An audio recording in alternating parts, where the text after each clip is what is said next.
VO.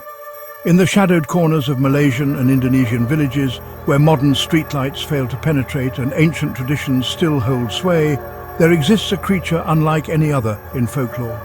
Neither demon nor ghost, neither living nor truly dead, it occupies a disturbing middle ground that speaks to humanity's darkest temptations. VO, I speak of the TOYOL.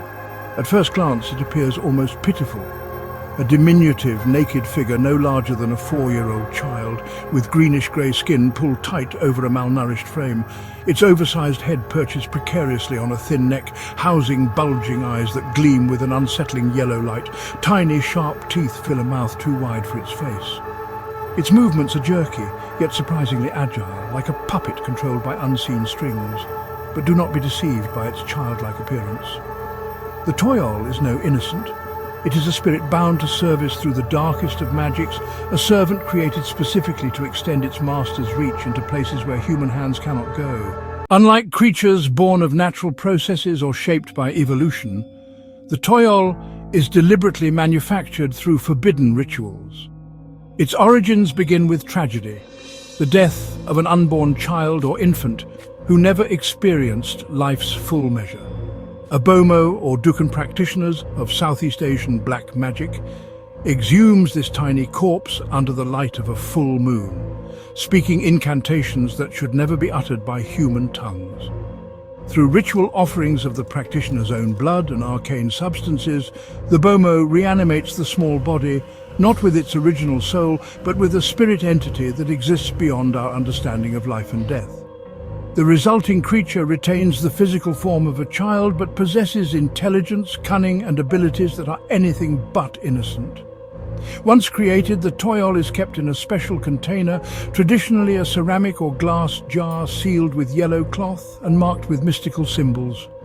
Inside this vessel, the creature rests in a dormant state, sustained by regular offerings of its master's blood. Some accounts claim the jar must contain special oils, herbs, or even the original placenta from which the infant's body was formed. The relationship between TOYOL and master is parasitic in both directions.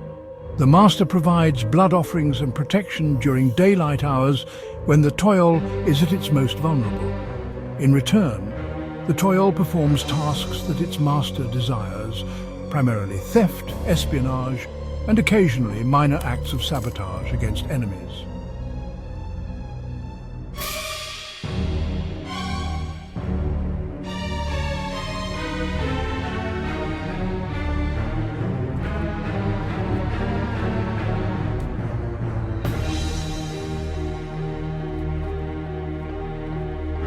What makes the TOYOL particularly effective at theft is its unique physiology.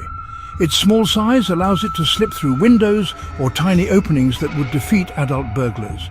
Its spectral nature enables it to pass through certain barriers that would stop physical beings. The TOYOL operates almost exclusively at night, sent forth by its master with specific instructions. Bring me the money hidden beneath the floorboards in the house with blue shutters. Find the jewellery box in the bedroom of the wealthy merchant at the end of the lane. With these commands, the creature slips from its jar and into the darkness, navigating by senses beyond human understanding.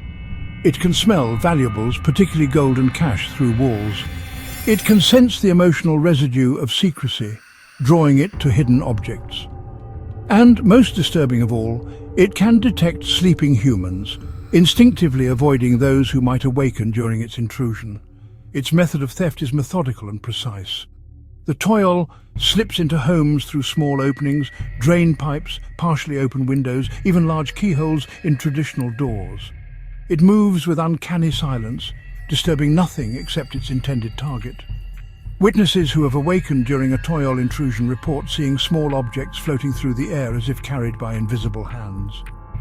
The TOYOL's limitations offer the only real defense against its predations. It cannot cross running water without assistance. It fears its own reflection and will avoid mirrors or highly polished surfaces. Perhaps the most effective deterrent is the strategic placement of small containers of beads, seeds or grains near valuables. The TOYOL, retaining childlike qualities despite its malevolent purpose, cannot resist counting these items. The moral cost of owning a TOYOL extends far beyond the obvious ethical problems of theft and exploitation of an infant's remains. The creature demands increasing blood sacrifices as years pass, gradually draining its master's vitality. More troubling still is the TOYOL's development over time.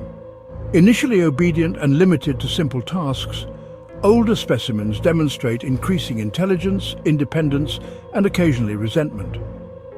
There are whispered stories of TOYOLs that began stealing for themselves, hiding valuables from their masters. Others reportedly developed sadistic tendencies, pinching sleeping children or moving objects to create dangerous situations in households they were sent to rob.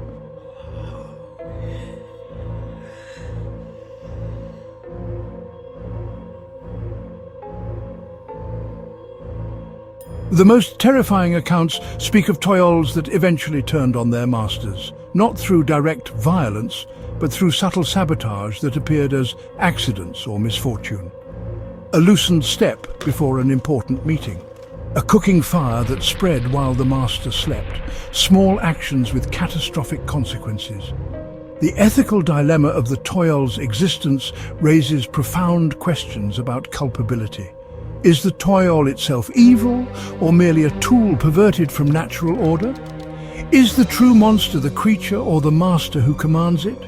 And what becomes of the original infant soul when its body is repurposed for such dark ends?